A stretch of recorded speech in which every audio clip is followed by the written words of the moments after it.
સૌથી પહેલાં વાત કરીએ કે સ્ટ્રેસની. તો સ્ટ્રેસ ઓછું કરવા માટે ડેઇલી રૂટીનમાં શું એડ ઓન કરવું જોઈએ કે જેનાથી આ વસ્તુથી આપણે બચી શકીએ? આપણે ઓલમોસ્ટ 8 થી 10 કલાક વર્ક કરતા હોય, એ પછી ઘરે ઉઠીને જાઓ એટલે ઘરનું સ્ટ્રેસ હોય, પછી ટ્રાન્સપોર્ટેશન સ્ટ્રેસ આવે કે ભાઈ ટ્રાફિકનું સ્ટ્રેસ, પછી વર્કલોડ સ્ટ્રેસ કે વર્ક ઉપરનું, અને રિલેશનનું સ્ટ્રેસ. તો તમે અગર સમજો છો, તમે જાણકાર છો કે ભાઈ આ વસ્તુથી મને સ્ટ્રેસ આવે છે, તો એ વસ્તુ સિમ્પલ અવોઇડ કરો મેક્સિમમ. અથવા એક બીજો એક ઇઝી નુસ્ખો છે કે તમે રિએક્શન 8 કે 10 સેકન્ડ પછી આપો. એ પછી ગુસ્સો બી કરો છો, શાઉટ બી કરો છો, કોઈને ટોકર બી આપો છો, તો 8 થી 10 સેકન્ડ ડિલે આપો. સેકન્ડ વસ્તુ, એક સિમ્પલ એડવાઇસ કે ન્યૂઝપેપર નહીં વાંચો, અને કોઈ બી સોશિયલ મીડિયામાં ન્યૂઝ ચેનલ છે એને અનસબસ્ક્રાઇબ કરો. થર્ડ વસ્તુ, 8 વાગ્યા પછી ફોનનો ઉપયોગ બંધ કરી દો. સાંજે 8 વાગ્યા પછી? 8 વાગ્યા પછી. ઓકે. આનાથી ઓલમોસ્ટ 70% સ્ટ્રેસ ઘટી જશે. કેમ કે ન્યૂઝ તમને ઓલવેઝ સ્ટ્રેસ આપે. આજે ન્યૂઝ ચેનલ જોવો, પેપર જોવો, તો એમાં હેડલાઇન હોય કે એટલા લોકો મરી ગયા, એટલા લોકોને એટેક આવ્યો. એ તમને નેગેટિવ જ સ્ટ્રેસ આપવાનો છે. એટલે સ્ટ્રેસને સિમ્પલ આ રીતે કરી શકાય. કેમ કે તમે બટ ઓબ્વિયસ છે, વર્ક લાઈફમાં છો અને પૈસા અર્નિંગમાં છો, તો અમુક તમે સ્ટ્રેસ ઓછું ના કરી શકો. એટલે ડિલે રિસ્પોન્સ અને અનસબસ્ક્રાઇબ ન્યૂઝ ચેનલ અને ન્યૂઝપેપર વાંચવાનું અટકાવો. 7 વાગ્યા પછી ફોનનો ઉપયોગ બંધ કરી દો. તો આનાથી ઓલમોસ્ટ 50 થી 70% સ્ટ્રેસ ઘટી જશે. હા, રાઈટ. તમે જે વાત કરી ને ડિલે રિસ્પોન્સની, એમાં આપણે થોડીક ડીપમાં વાત કરીએ કે કારણ કે અત્યારે મને એવું લાગ્યું કે એ બહુ જરૂરી છે.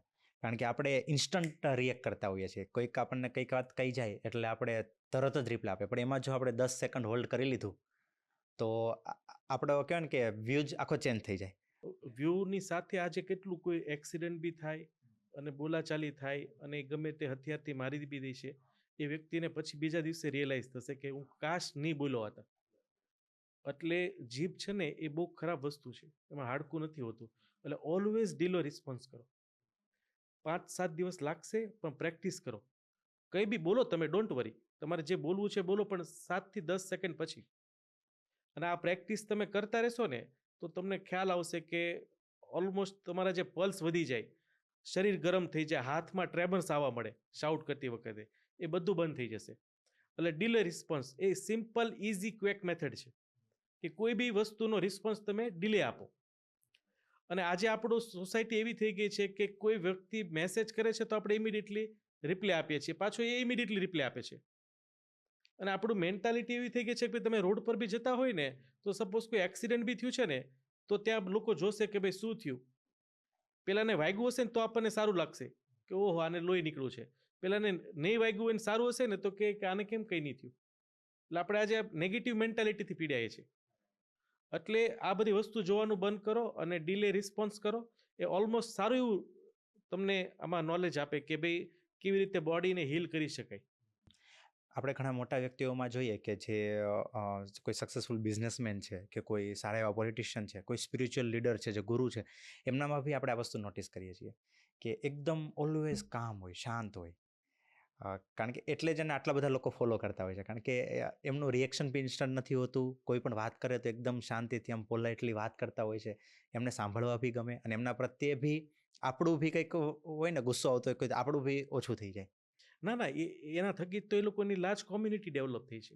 અગર એ જ રિસ્પોન્સ કરતા હોત તો એ રિસ્પોન્સમાં કેવું થાય, ગમે તેવી નેગેટિવ ટોક બી ઊભી થઈ જાય. અત્યારે જે હમણાં પોડકાસ્ટનો જે ઇસ્યુ થયો હતો, આપણે જે રણબીરનો, એને એક કોમેન્ટ કરી અને આખું એનું જે કેરિયર હતું એ રીતે.